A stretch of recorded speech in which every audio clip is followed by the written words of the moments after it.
game from this guy. I remember the Darshan Nasus split push at the Nexus. That will always be my Zion Spartan image and memory. Riveting. Watching paint dry. What? Until he got to the turrets. Then you're watching awesomeness. So we'll see Elise and Akali being locked out here for the bans to start things off. Obviously, Senna will be down there for now, even though we have some of the ADs in the LCS saying, oh no, well, some of Double Lift saying that's not the one I want anymore. A lot still prioritize it. Yep, Rumble going to band away here. Definitely super strong flex pick right now.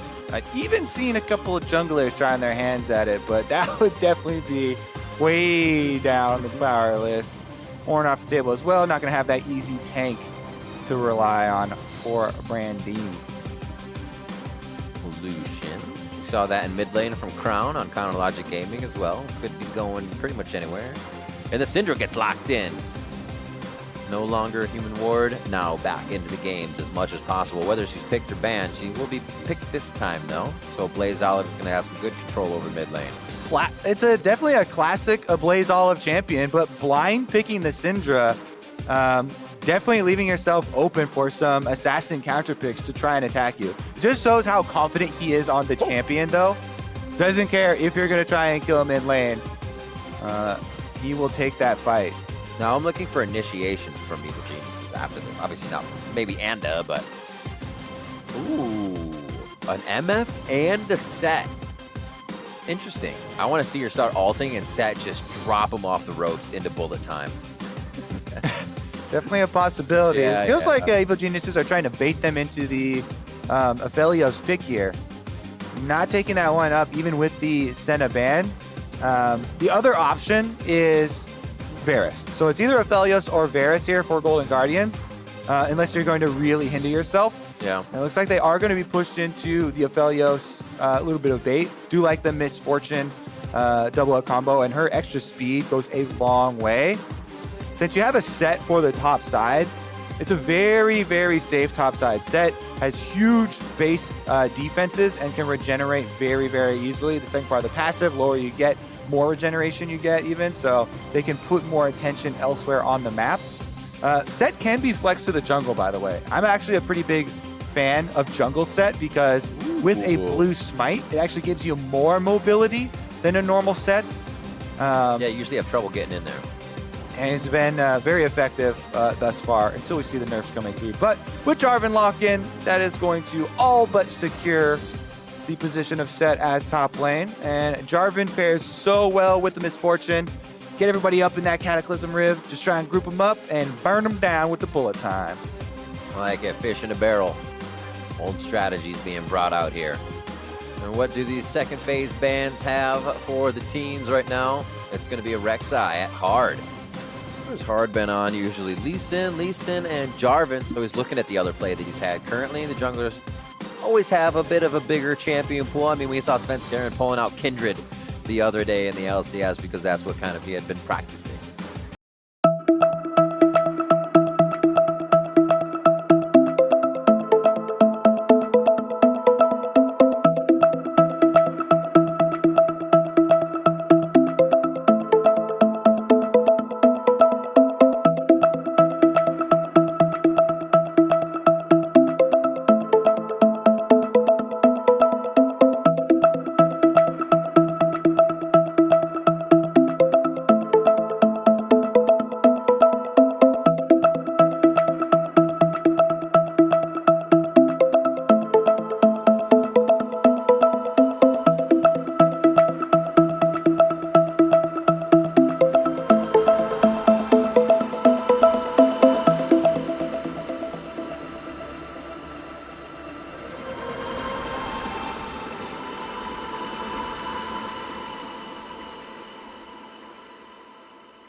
That's actually something you need for him quite a bit.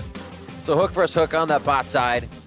Not as much shock and awe on the side of GG as it is kind of picking somebody off and hoping you can continue the fight out of that chaos. But if EG can get a hold of one of your members, bye-bye, especially with whatever they put into here, and it might just be a member that's sleeping on the job, and they do lock in the Zoe, that's going to be 5 fire in the mid lane. Ooh, so we got some synergy here between Anda and 5-Fire. We were talking about them a lot in the intro. If you can get your Jarvan Cataclysm down, it actually extends the bubble range because it counts as terrain. Oh, snap. Get some nice sleepy trouble. Woo. Not that you're going to miss it within like the next inch of Cataclysm, but Yeah. that's pretty sick. I like it. I never even considered And that it can also fill up the Cataclysm. So like, Oh, you're in there, yeah. you're dodging around. Whoa! Go to sleep. Yep. No way you're going to get out of that nightmare. 25 seconds on the clock. We do have 2 and 1. Golden Guardians versus the 1 and 2 Evil Geniuses, picking their win up against TSM yesterday in the fashion of an Elise in that jungle and a 5-0-2 Senna for Deathly. So really looking a lot of power in that lane. We talked about a Blaze Olive's game against Immortals. Played it so well, and even in that unfortunate loss was able to make big plays for his team and keep his head in the game. So you're always looking for power plays from him. The impact plays from the mid laner Golden Guardians. The coaches will shake and head off. They give their players their final words of wisdom.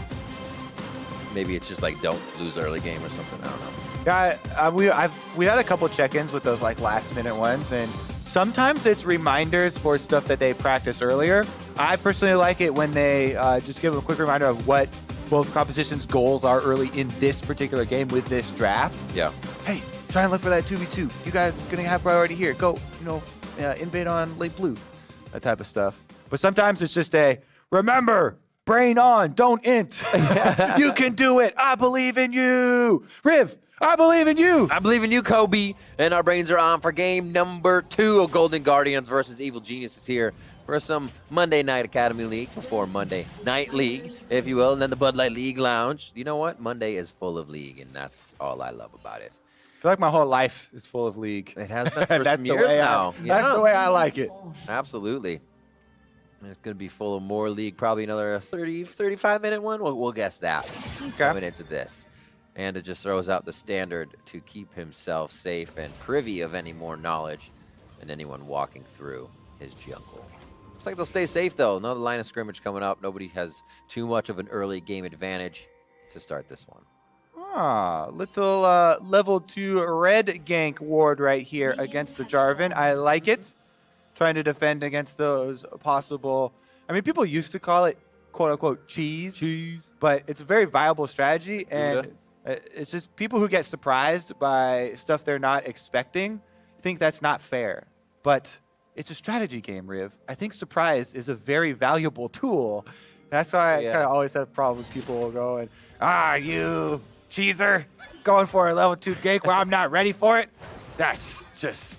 dishonorable. I talked about that on Riot Report once. It's like how long or how many years in a row do you call something cheese until you accept it was a strategy, when chaos isn't chaos, but it's actually a strategy. It's pretty funny to think about and how many lines people cross or don't cross in that conversation. They are going to be starting on blue, though, as you did see that ward going over to Anda, and they saw Jarvan topside to start, protecting his red, but also going to be seen once he heads over. Gromp start after blue and over to the other side. And so I talked about this a lot when the jungle changes came through, but them buffing the experience of Gromp, making buff Gromp buff a viable level 3 rush. Oh, I think he showed. Yeah, for sure, but that's a big fight coming in. Conqueror on both sides. Low health means that's a hard fight. Yep, good escape there from Anda, though. You could see him go to the other opposite side of Hard, then flag and drag through Lee Sin to gain the full distance and get the knockup, make sure there's no possibility of Lee Sin chasing him down. And with that time, Hard is able to pull the red buff back, I believe. You can kind of see him hovering on the mini-map. He's going back for it. Oh. I think something unfortunate happened for Hard. It leached all the way back there, so patience ran out, and it did heal back up, so he's taking a bit longer to take it, but it was still away in the end. Anda, though, is going to have the experience advantage because of the delay, because Hard went red to red. Yeah. Oh, pulling him towards the side of the jungler. Five Fire does not bite into that bait. And a Blaze Olive will just take a hit in the lane to force his potions out. Pretty aggressive moves. If I was hard there, that would have been me being like, oh my god, oh my god, oh my god. I messed up. I can't believe Anda was just on the other side of the wall. So, as Anda, what are you doing to scramble now? Are you trying to invade, or are you just trying to clear what you can and be safe? Honestly, I don't think he's too worried about it because he's able to get the extra camp down. So he's farming upgate with the extra experience. Yes, he doesn't have red buff for the early stages. You miss your regeneration, and you don't have your extra damage for your gank.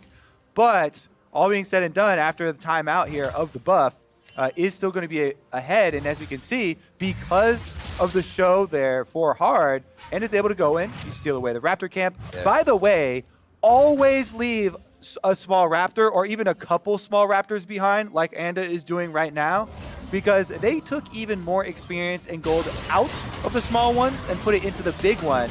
So the small ones are really useless for you to take. And if you delay it, the respawn of the camp by leaving one behind, then you really do inflict that counter jungling deficit on your opponent.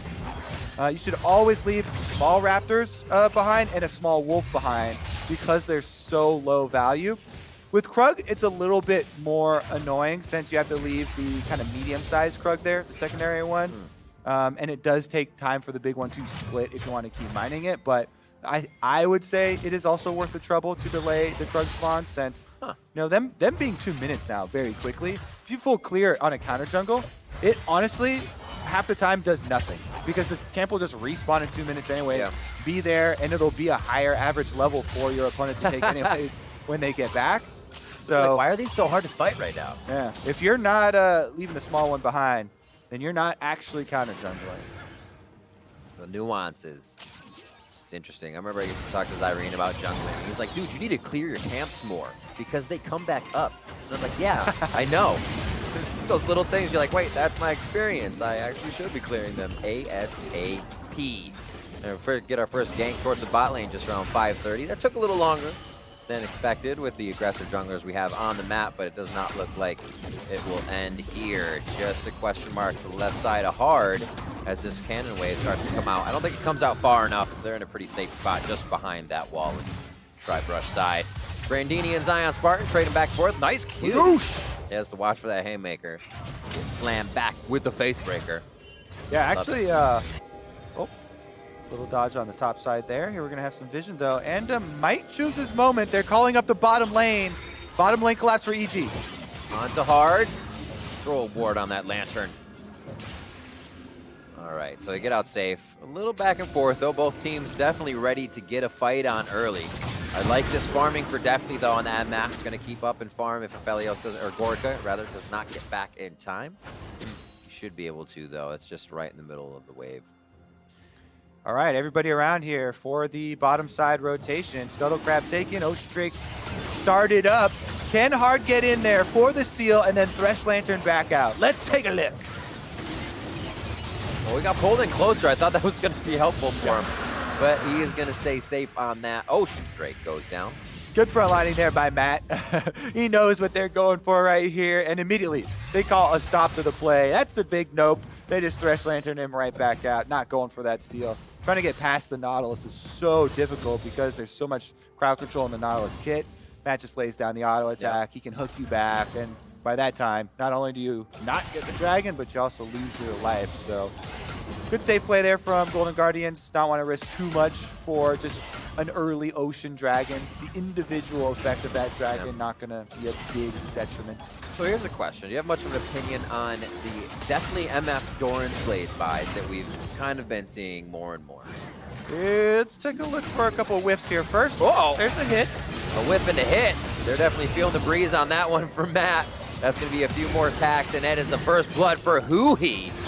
It does look like that BF sword damage comes up a little bit better. Yeah, Garika actually flashed there to try and secure the last hit because he saw that it was going to go to Huhi with the Ignite.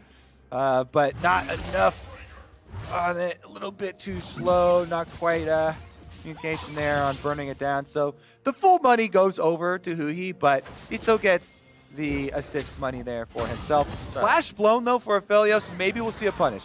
Okay, Matt there, he was predicting a dodge up. Right. And because they do not dodge up, it looks really bad. And then there's also a good punish from Huhi. But that was why the hook missed so blindly there, because he was predicting that dodge up. It's hard to throw a hook at somebody when you've thrown years of hooks of prediction. You hate it. It feels so bad to be like, they're going to stand still. Yeah, I can definitely tell where Matt's coming from on that. Like you said, makes it feel bad. Had great intentions in that play. 1 kill over for GG now. That is, as we said, too, Huhi. Aphelios gets a little bit of the beneficiary on that one. Picking up some cash. Skirmisher Saber finished up on both sides for Anda and Hard. Now we're going to get those lane swaps out. We're just around that 9-8 minute mark, and they are going to be now on to Rift Herald with that bottom side aggression going in their favor. This looks good for Golden Guardians to start things off. Yeah, Golden Guardians feeling real nice about the start of this one. Pick up the Rift Herald. There'll be an empowered recall here for Hard, and they have plenty of time to use it on the turret plates with the earlier spawns of Rift Herald. So keep your eyes on this duo up here, because remember, a flash blown offensively is just as punishable as a defensive one. And Garika trying to use his flash to secure that last hit money is an area that EG wanted to attack. Anda did step up there. Ooh, nice scatter. Good trade back here. Unleash power. Going to get the heal out as well. But a Blaze Olive definitely playing that off of the ultimate spot that Five Fire had left behind. And we get now a fight in the bot side. Everybody's seeing a little bit of back and forth. Blood's in the water, and we just keep getting it in each lane. That one fizzles out as Brandini's staying pretty healthy, though. As you said, all that regen he gets when he's even lower. He's still able to chug pots, even if he's not. And now that he's got the Bramble Vest, he can try and cut down on some of Zad Spartan's healing in the Aatrox kit. A couple people converging around mid lane because of the little skirmish I had earlier, but since they both have flash up and a Blaze Olive also has cleanse, I don't see this resulting in too much action. Going back to Doran's Blades. We had a little fight there. I didn't like it at first when I saw MFs doing this. I like it now because you get movement speed off W. You're back in lane. You don't have to worry about boots that early as well. Probably free boots anyways, because that's what you're going to be running secondary. And then you get to sell them later. Being tanky in lane never sucks as a marksman. Yeah. It just feels weird to not be crushing things down immediately until you get your BF sword. Huhi looks like he may have been a bit early on this one, but Thresh can stay in the fight for quite a while. Holding everybody inside that box. Five Fire now on the other side trying to route this in. They get that Cataclysm down. Where the ultimates to follow through, though. They do lose out onto Hard. He had to flash in this one. It still went down. Anda just missing on the orb. Oh, flag and drags out, and that's going to be another hit in from Huhi. He goes down, but the flash play keeps everybody in the fight. Now Gorka has to crescend him down, sever him on the offhand, and now Main as he starts to dish out the damage. One kill for him, and nobody wants the rest of what Aphelios has to bring once he gets there. Those blinking health bars there, Riv. A lot of escapes for EG. Anda baits in the entire team. What an engage, and then escape there for Anda on the Jarvan. Let's take another look at how it started out. Huhi here on the Thresh. Blast cones on over. Trying to find him. He hooks him in because Hard is on the way and ultimate goes down. They've got the early rotation from a Blaze Olive on the Syndra. Which a really good MF ultimate to buy time. You know, definitely with those Doran's Blades has the extra attack damage. Then he kicks in Anda, but Hard doesn't have stopwatch. Anda does, so he stopwatches, then flashes out. Barely doesn't die. Baits in a Blaze Olive splash on the Syndra, who immediately goes down. And then another bunch of stopwatches all over the place. Saving lives. Oh, more fights. Five Fire in the mid lane getting lit up and almost cooked up. He stays alive. Whew. So close to going down there. Had another heal, I believe, on him. And he gets to use that. Now they're pushing down towards the Drake. This is going to be a mountain, and then we'll see what our next split is to change the map as the Drakes change. Wow. A lot of just back and forth as the teams test maybe these first item breaks, but also for the objectives, obviously. Yeah, and that's the difference there. You can see broken stopwatch, and they got to live. And there for Hard. That was a big difference in the top side play. As you're talking about, though, Golden Guardians, they grab up that Mountain Drake. They start the Rift Herald on bottom side. They're going to cash in on these plates. So the objectives here, paying dividends. Get it down to 2 plates and you have that turret to your name. Man, that was close. Good thing to think about is you're getting through to make that super effective. Imagine if Golden Guardians was already moving to a different lane at this point. Instead, they have to push in one more wave. Not the worst. It looks like they won't even be able to get the turret on that one. So it sets the pace a little bit more to slow mode before we get too many big dives in. We do have definitely going from lane to lane, so it is 5 fire on the bot. There's a bit of change for EG and wanting to put their duo towards mid. Yeah, they got some decent amount of wards here that should see the approach. And now that we're into the mid stages of the game, try and run through our hypothesis of how they're actually going to play this fight out. For Golden Guardians, you mentioned how low that turret is on bottom side. First turret bonus is still available. It's not as big of a deal as it has been in past years, of course, but it still should be a target as the plates now fall off. And they can open up this entire dragon area of the map. Because Golden Guardians got that first Mountain Drake, well, actually going to see a top side focus from EG, so they're powering ahead on through first. Will they go for a return here as Gorika and Huhi actually head out to try and defend? Let's see. Nimbus Cloak and Gathering Storm for Deathly. I was like, what are you running secondary with pressing attack? He's not getting boots, so it wasn't free boots. As we get a bit of a tussle in mid. Anda and 5 fire are safe. Golden Guardians putting those 3 powerhouses together. Hard, Huhi, and a Blades Olive easily able to zero somebody out if they step too close. You can see, Blaze Olive is real quick on those scatters. 5 fire has to be careful. Zion Spartan now joins, and I think EG will feel a little bit less comfortable trying to taunt out a fight in this one. Already, we see Anda starting to push off. Definitely free farming on the top side, and so is Brandini on bot. See if Golden Guardians can turn this into a Rift Herald. Yep, Rift Herald number 2 started up here. Teleports available for Brandini. Yep. And there are plenty of wards here, too. Look at the minimap for him to teleport in on 4K health. They're going to fight it.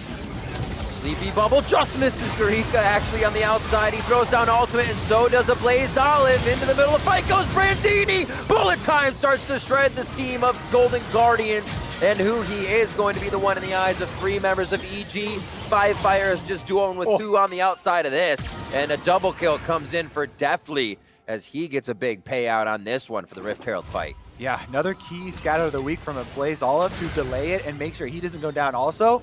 But that engage from Brandini setting up Deathly's ultimate. You called in Champ Select, Riv. That's what you were looking for. The big AoE combo. They do get one off on the Rift Herald, and that means that first turret bonus barely does go over to the Evil Geniuses, even though Zion Spartan headed down bottom side to try and finish off that bottom turret. He's not going to get there in time. Let's take a look at it. Bubble landed just behind Gorika, so it actually wasn't a great start for them. And Anda getting hooked up and ulted with Syndra. They take that one full on, straight up Brandini immediately after arriving from the teleport. Ults right in, they get the Wombo combo. None of them right over it. They don't even need the Jarvan Cataclysm because Set just gets right in there. You get that big old slow for Deathly, and he's able to cash in. That's now 4 kills for your MF, Riv. So you can start selling off those pitiful Doran blades and start replacing them with BF sword items. There it is, return on investment. Doran knew what he was doing. Perfect price, the resale value, you're in there. Feeling good at 4-0-1. Redemption as we look over to a few finished items for Golden Guardians. Finished up for Huhi, keeping the fights a little bit longer. They do stay in one spot. Gonna be good to get that reset in. Ludens finished up for a Blaze. Just a few kills around to keep them in, but they'll be looking for Deathly when that person has 4 kills. That's the bounty you want in your hands. Brandini cleans up top side. He has the Bramble Vest on him now, so Zion Spartan's going to have trouble really getting into those fights and getting the resource and healing he wants out of it. And the chase around for Infernal. Let's go. And it plays. There is a teleport from Zion, and there is a ward behind the pit here, but I doubt they would want to fight it. We've already seen the Wombo combo in action where they have their ultimates ready. Even if they don't have one of the initiation parts of it, the Cataclysm from Anda, they still are able to get a giant chunk and explode Golden Guardians. So they're done fighting that grouped up objective. Zion Spartan will get the top tower, try and have that Aatrox split a little bit, open up the map for themselves. They get some gold back in payment for this Infernal. And since there's still 2 more to go before Soul actually becomes a problem, they're willing to give that up for some money now so they can try and fight next. Oh, 5 fire caught up. That was a Calibrum ultimate, I believe, so only gets a few shots off. Oh, Zion Spartan says, don't worry, I got this one. Turret or not, we're going to grab it, and Golden Guardians actually gets the map pretty scattered in a situation for Evil Geniuses. They're not going to be able to get too much in the mid lane. Actually, less scattered than I thought. EG quickly converges on mid. With those Moby boosts, Matt's able to get there real fast and start a fight of their own. Bullet time is going to be up, but not there just yet, and used a little too late. That's EG now backing off as they thought they had the initiation with Matt. Now that he's down, that mid turret could follow. Yeah, that's a big whiffaroni on the MF ultimate too. With all those gone, they're pushing on the turret. Zion Spartan already used his ult. They are completely flexing to take this one down, and EG cannot do much about it. Very big counterattack there from the Golden Guardians. Going right ahead with a couple of picks. And remember, it all started with a push on the top side from Zion Spartan. Then he rotates on down to mid lane, and they get that dive. Yep. Using that pressure, there's a full reset there for half the members of EG. Using that really good timing window and the extra pressure to get multiple objectives back for themselves. Even though the Infernal Drake went over to EG, a lot of gold gain for the Guardians. Ping immediately onto Baron. I think that was just a, hey, this is coming up. Get where you are and situate yourself in the game and be ready for it. I don't think they're going to do it right away. This is a scary, scary team to do it, especially if a Blaze Olive can take out one of your teammates. So it looks like EG gets the lanes pushed up to where they feel comfortable. You see a Blaze Olive taking care of that on the top side as he prunes that minion wave coming across river now. Zion will start to head up for the time being. Probably just a ward and get that resource down of Scuttle Crab if it is up. All right, ping's going down already. Brandini doesn't have flash on set, but he's threatening coming up the river. And everybody kind of defending decently. So they're just going to have a little bit of a push on the bottom side. Tower's pretty low.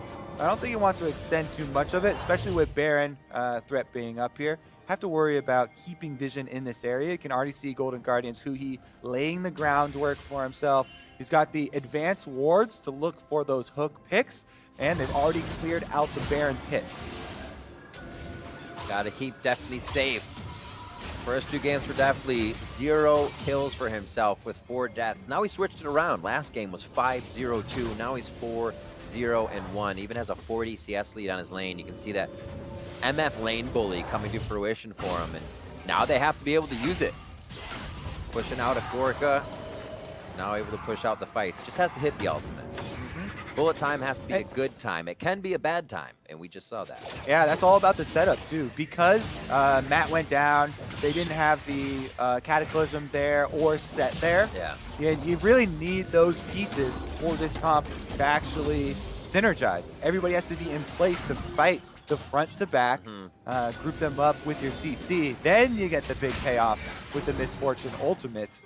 And like you're talking about, a lot of the lane bully from MF comes from paying money for Doran's blades. Like that sellback on them costs you money for that early lane power. So definitely that investment. The Infinity Edge Essence Reaver Spike, though, is definitely huge for flat damage. That's the way I like to play AD carries. I'm not as big on the attack speed, super quick, auto placement, movement. I'm more of a big, big one shot. I want this first get a big bullet. crit, get some cooldown reduction, big ultimates come through, flat big, attack big damage. Jhin player. Yeah, exactly. I'm definitely a big Jhin player. Flat attack damage. Here we go. Oh, right on the Viper, kicks him in. He doesn't have much way to get out of this one, and they're going to be right back onto him. Nicely done by Hard. He does go down. The retribution kill is there for his teammates. Definitely picks up one more for himself as the fight semi-resets. They're looking at Zion Spartan on World Ender to be the next one in. Ooh, he's got a hook, but so does Matt. Both teams have a way to get a target out of position. Over the wall, though, that's going to affect Juhi a little bit more. Matt has to get that terrain out of his way. And now Zion Spartan takes a big of a hit on that one. Nice bullet time. Oh my God. That was huge by Deftly. Takes almost Gorka and Huhi down. And they are going to have to reconsider the fight as Brandini stepped forward too far. A big hit from Anda coming on the Cataclysm. And Showstopper from Brandini. The kind of shocking all the damage down on to the health bars of Golden Guardians. Now we set up around 4th Drake of the game.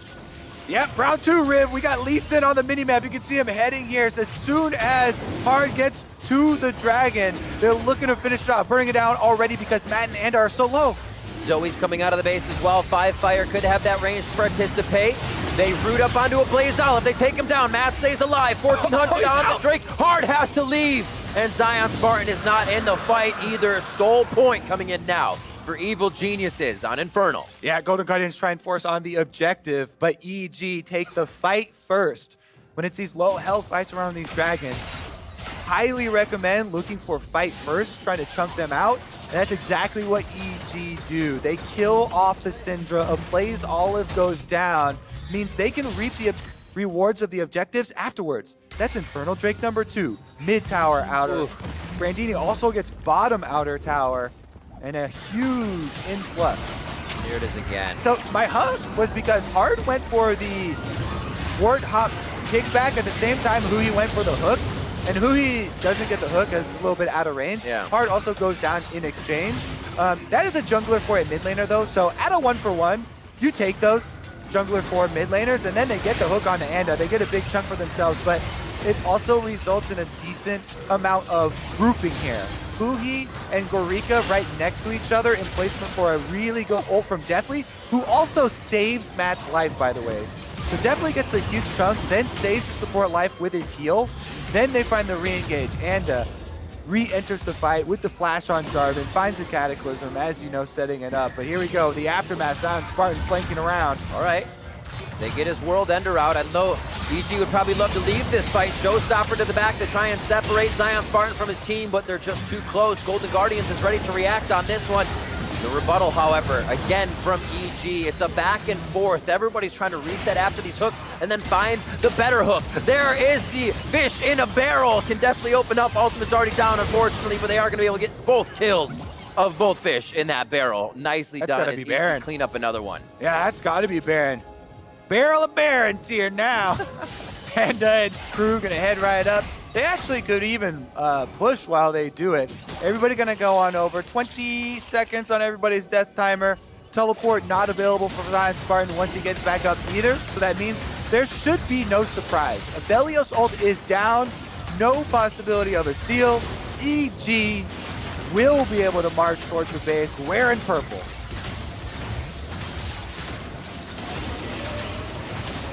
few more. Matt is a tanky Baron. Able to grab it. Beautifully done by EG here to kind of set this game up in their favor, knowing that, hey, let's get Zion's ult out, take that down, and the fights they're winning are kind of in their favor from the beginning. They never have to react. They're always the one pushing the envelope. Top side, 5Fire's able to snipe down Zion Spartan. Bottom side, they finish off the extra kill on Thresh as well, and then flashes forward. I didn't see him do that, but I love the audacity. 8 kills, Rip, for Deftly, by the way, That's on this gross. Misfortune. That is one fed Misfortune. He's also spent his money wisely on some defense. You can see that there was a Quicksilver Sash in inventory. So in addition to having the big crits with his long-range rapid-fire auto and long-range ultimate, he can stay safe there, even if he gets hit with one of the stuns from Misfortune. Quicksilver Sash is there to save him, and should mean that EG are able to make very good use of this Baron power play, select a lot of the extra gold in the secondary tower, so he can just rotate right over to mid. No slowing down there on the top side, and this will be at least 2 coming through. Huhi's looking for a hook, though. Oh, that would have been nice. It only pops the Banshee's Veil, but I like the looks of who he is given with the fresh hooks. An easy in and out for Evil Geniuses. They have a bit of pruning to do on that bot side wave, but they'll lose a bit of map control if they go all the way down there to get it. So they're going to keep some mid, keep pushing this up, and make sure this Baron is used efficiently. What's in the bubble? Heal. Ugh. So many summoner spells to watch for her. So yeah, there's a heal there. One's used just to get forward. Karika feels the power of that one. And there's just so much utility she can use to catch you off guard. Setting up on the right side, EG knows the amount of fog of war they're working with right now, and it's a possible hook, a possible hit from Anda. They decide to back out though, as they can put protection in there now for Brandini to start pushing the bot lane in. Yeah, he's doing just that while they wait. Hard tries to force it. Hard is going down. Hell of a fly-in from Hard. I don't know even where it came from on the top side of the map. A Blaze Olive goes on to Zanya's. Zion Spartan is trying to world ender on the evil geniuses, and I don't know if it's gonna work. Definitely. Oh, there's so much gold in the bounty to go down, and Zion does pick it up. Isn't gonna be enough though, as he puts that in the bank. Stays alive for now, does get that passive healing on. Once more. You can see him running around. Showstopper goes in. There's only going to be a bit of damage to Gorka there. He throws down the Crescendum, pulls out Calibrum, hopes to do the damage, and he gets the Crescendum back out again. Just chucking the Chakrams. Almost gets the kills, but he's not able to do it. Brandini coming up with that one as Huhi.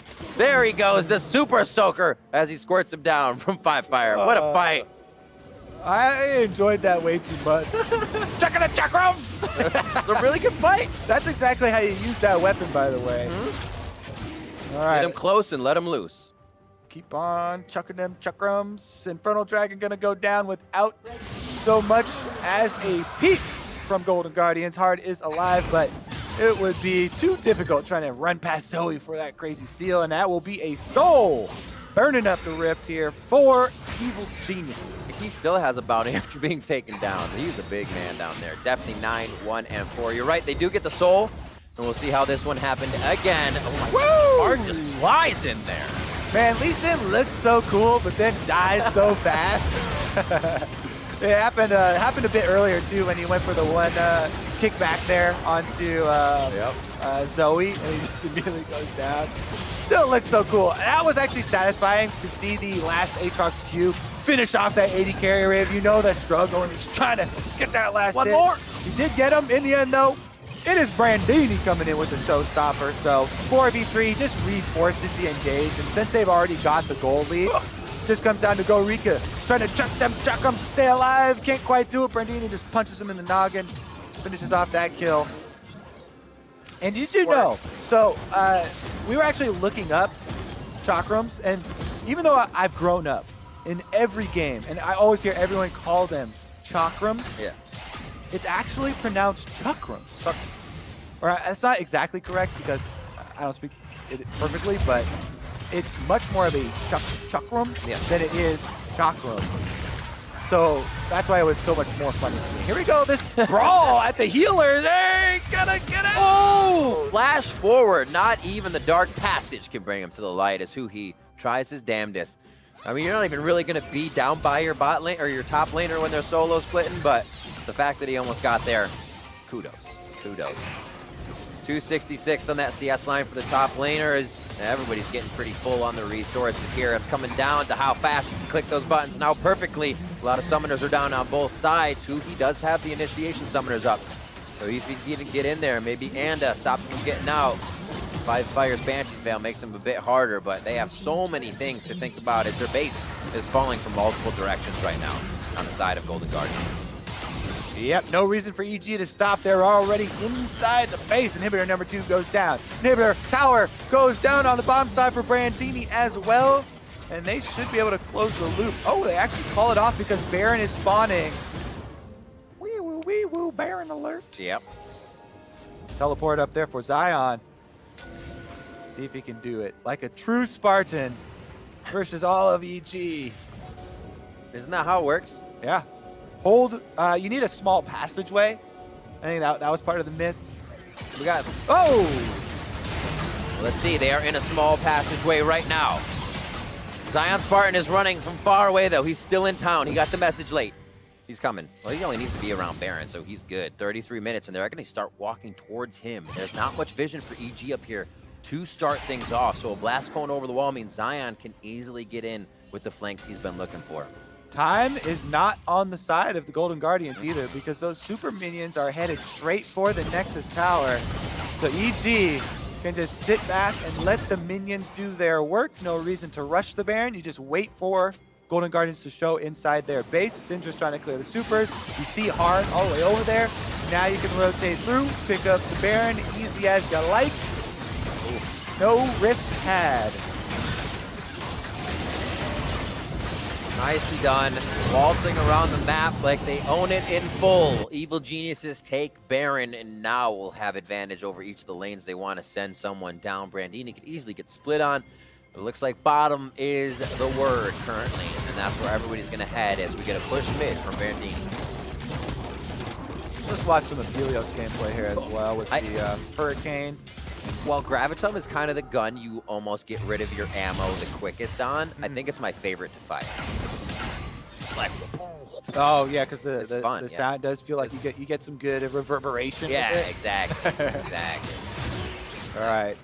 Krug gonna go down to Hard. Golden Guardians will be able to get some of that jungle monster efficiency done there first. Oh, Super Minions still on the top side of the map. So here we go. There's only one lane left, Riv, and it's straight through bottom here. 2 shots left on this tower. Definitely one. Oh, and Cannon gets number 2. That's a hell of a cannon down there. He's taking after Deathly this game. As we see the map opened up here, this would be like the Bud Light blimp view. Yeah, I like that. Taking a look at the blimp blue now, you can see minions starting to flood into lanes. They're all buffed up by the Baron minions here. Evil Genius surrounded. All of Golden Guardians at their Nexus turrets, and they're going down. Rift! I'm out of a job now. First Nexus turret's going down. The second one will follow quickly after. They're trying to TP to the minions so you can't even get in. Off the ropes. Onto Gorica. Brandini slams him down with a showstopper. I think they'll be able to reach the briefcase first two. Throw him out of the cage. Whatever have you. There's so many of them.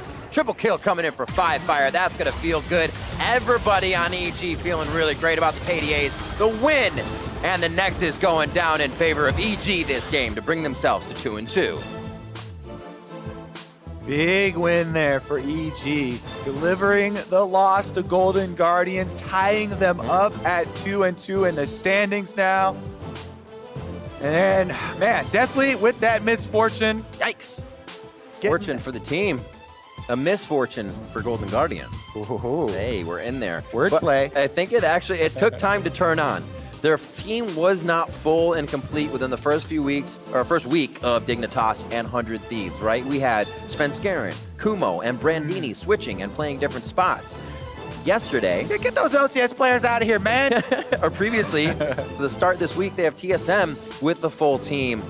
5-0-2 from Deathly, 3-0-3 from Anda. Everybody else participating in the fights, but those guys getting the kill, getting the resources, and again, we see a similar type of play style from Evil Geniuses. Yeah, especially liked the re-engage earlier from EG when Brandini gets his teleport off. Even though they just lost Anda in the 4v5, they know the cooldowns are not there. Syndra ultimate was used. All the crowd control was just used. So he gets right in there with the showstopper, groups him up for that big MF ultimate, and is kind of snowballing off a lot of these early AoE kills that Deathly was able to get. Once he ended up there with like 6, 7, the ultimates were just too much to handle. So really nice usage there for EG, playing to their comp. I like the combos they had, the options they had, and overall, they had a way to pick the fights. We've seen set compositions come out with no way, unless set would allow the other team to walk to them, and the other team's not just going to walk at you. So having the Jarvan, having the Zoe to set things up really allowed, I think, Evil Geniuses to make it work, and good play all around, obviously, as we go back through some of these replays. This one was clean from Anda, by the way. So this is a MF ultimate that forces the disengage. Anda goes right back in there, and even though he gets kicked in, saves his flash. He stopwatches first, flashes away, and because he's so low, it baits in a Blaze Olive. The Syndra flash is down. The mid laner killed off by Deathly. These are 2 of the early kills that he got that funded a lot of the extra BF swords that he was able to get. And it was from both sides that we had good and bad ultimates. The next one we see EG lose an initiation with what kind of could be relayed as a bullet crime. So this one is because, well, actually, this one is a dive onto 5 fire that we've queued up here. That was Golden Guardians bringing the pain to the mid lane. beating up Zoe. Actually, a lot of people kind of annoyed with that champion, so sometimes it's cathartic to see Zoe go down. True. Here we go. There's your part you're talking about. Matt goes in on the Nautilus, and when he ults, they think that they're going to be able to set it up, but he dies immediately, so that's why you got to cancel the ultimate, because the disengage was there, not enough of the other parts of the CC. Yeah. Jarvan ultimate wasn't there to keep him in place. Set wasn't behind him to try and keep them in place for the damage to come through. So when you look at your marksman, you say, you got a flash, bro. Good job. Yeah. EG fight before the dragon here. We'll see this one once again. All right. Infernal Dragon was started. Oh, this was the rush where they had Hard coming back to the Infernal Drake, but the timing just a bit off. Anda got there in time, and they forced the kill onto Syndra. Matt got the hook, set him up, definitely brought the damage.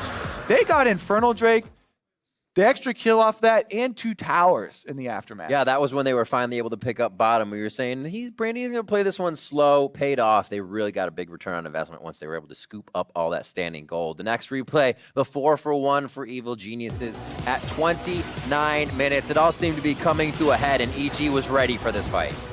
Yeah, EG tries to force it because they see Brandini bottom side, but Hard, he travels all the way across the screen, gets blown up quick. And then, even though it started as a 4v5, it quickly becomes everybody dead for this side of Golden Guardians, because Brandini walks his way up. You can see on the mini-map, Set's going to come in for the re-engage. As soon as he gets there, Showstopper gets the slow. Zion Spartan gets taken out on the outside. Matt gets another hook. Fire finishes him off. And Gorika tries to fight his way out of this dangerous situation. Almost pulls it off with those chakrams. Super soaker. Not going to be enough. Nice kill. I love it. Actually, the chase downs in these are really hard once you have a Zoe and MF and a bunch of people chasing you. And obviously the final Nexus fight that rounded out this game. EG was just having a field day. Goes in, tries to get a kickback. At this point, you know it's doomed. Trying to get some KDA here. Get somebody down. They're going for definitely. Got a big dunk. No! Can't finish him off. What a great game for Evil Geniuses. Everybody's going to come out with a smile on this one, especially the fans. And it's got to feel good to know that writing the roster also helped them to kind of write a few of the situations, the communication they had in game were with those previous players. So it's nice to see that they can get it all on paper and the Rift. We're taking another break, but when we return, we come back with TSM and CLG's Academy squad taking to the stage. Do not go anywhere. I'm watching.